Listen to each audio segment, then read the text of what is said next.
How's everybody doing today? It's Mike 2K. I'm coming at you with another video today. Today we are going to do an expansion league rebuild, I guess if you want to call it, startup, whatever you want to call it.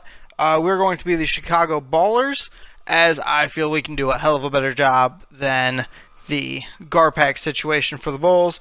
And obviously the former video I had done doesn't really apply with Jimmy Butler gone.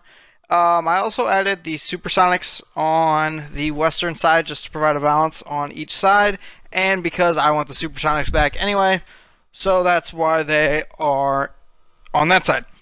Now, to obviously start this off, we are going to have to do a quote-unquote expansion draft, I guess. The primary focus for that one will be youth, obviously, and trading pieces. Here we're going to kind of just skim through really quick. The protected players, I believe there's 8 per team. For the Grizzlies, I'm honestly surprised they didn't get rid of Chandler Parsons in an awful contract, but hey, 2K is stupid. We have the first pick, and obviously youth is going to be the big part. And with this first pick, I really want to emphasize, I guess it would be a cornerstone for the team. So I'm looking for as youthful as possible, like 21, 20, 22, something like that.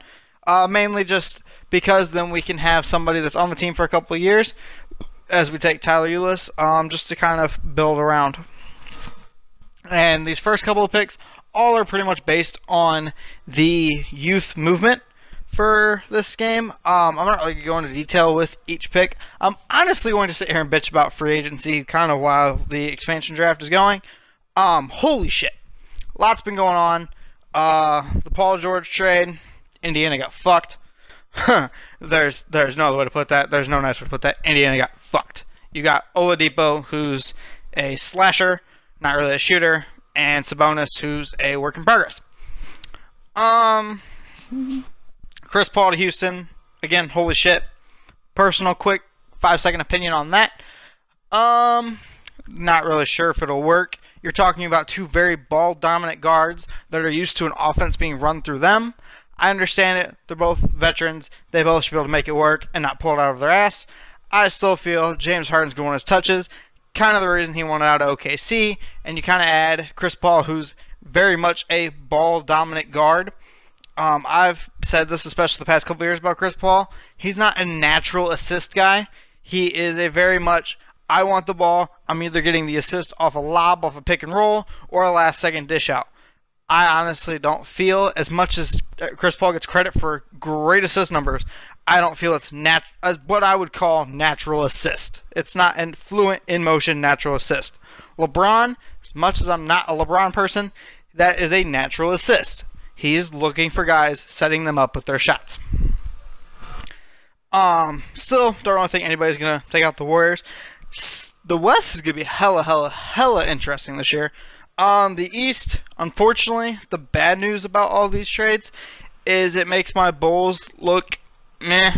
I mean, don't get me wrong, we suck ass, but we're going to be fairly mediocre, which unfortunately mediocre in the East is not bad, which more likely means we could possibly somehow get an 8 seed and pull it out of our asses, unfortunately. Again, as much as I hate to say it, because you know D-Wade's going to magically get us like 2 or 3 games by himself, unfortunately. And so I really was hoping everybody would move east so the Bulls could truly tank and we'd be in competition with the Nets for the worst record so that we could hopefully potentially get a decent draft pick, but obviously there's not really much left out east.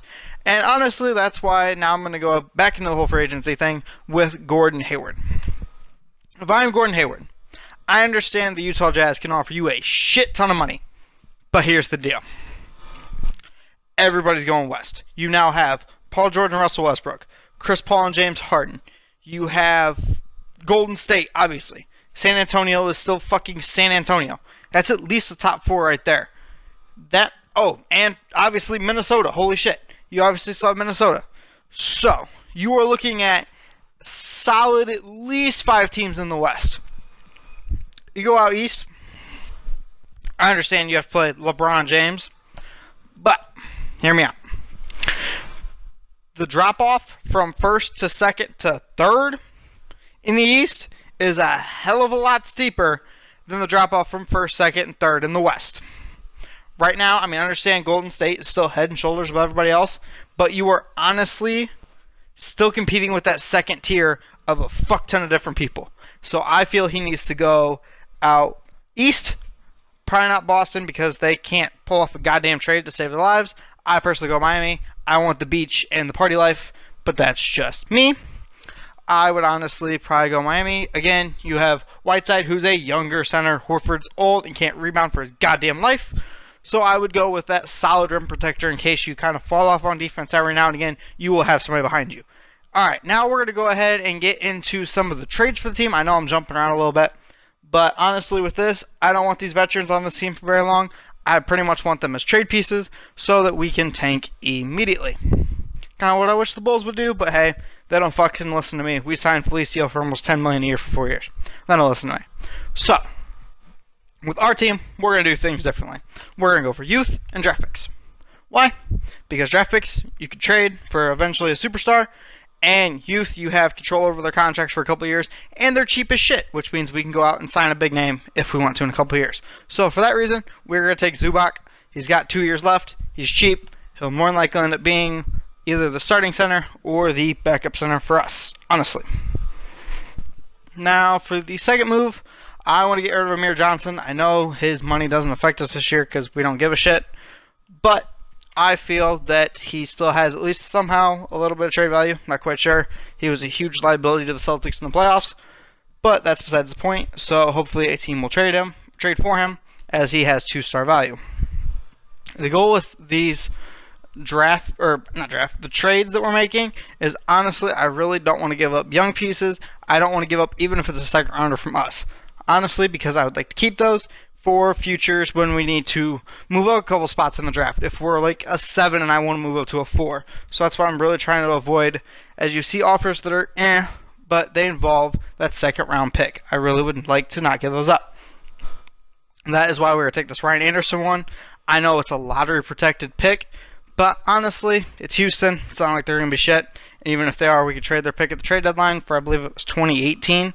And we can move some pieces around with it to secure a fairly decent pick. We'll probably trade everything to Boston and just get the Nets pick or some shit like that. Now we're obviously going to flip Anderson. I don't want him. He's going to be a multi-year deal. Way too damn expensive for my liking. And, I mean, I love his system, just not going to fit my 2K system that I have. So we're going to get rid of him for hopefully some youth, as I said earlier. I know I'm repeating myself, or some second round picks, first round picks. Really don't care, just want his money off the books because I don't want him for an extended period of time. If it was a 1-year deal, I'd say hell yeah, but multi-year deal, there's no way. Not really seeing much. That especially doesn't involve us giving up any picks. So we're going to go ahead and take this Dudley Chandler draft, as somehow they both have a 1.5 stars. So honestly, 2K being 2K, probably can flip that for a couple of seconds or some petty shit like that. So now we're going to look, once 2K loads, we're going to look to trade 1 or 2 more pieces. Primarily, Chandler, obviously, I don't want to pay him $13 million as he's 34. He's going to regress quick as shit. It's just kind of how 2K goes. That Glenn Robinson trade didn't look bad. However, we're still giving up draft picks. So we're going to take this Ronnie Price trade. I know I don't want to give up draft picks, but you're exchanging draft picks for a younger guy that's on an expiring deal that obviously won't really affect the team. That's why we went ahead and took that trade. Now we're going to look to trade Jared Dudley. And I know this sounds extremely stupid and repetitive. This is part of the reason why this thing is off. We're actually going to trade back for Tyson Chandler. Again, the reason we're doing that, get rid of Jared Dudley, pick up a 1.5 stars, and we get that second round pick. I know we literally just traded Ronnie Price back for a second, but I pretty much just want to get rid of anything and everything. So that's honestly all we're going to do in this video. I will make trades again next video. So thank you guys for watching. It's been great recording videos, and I will catch you guys later. Peace.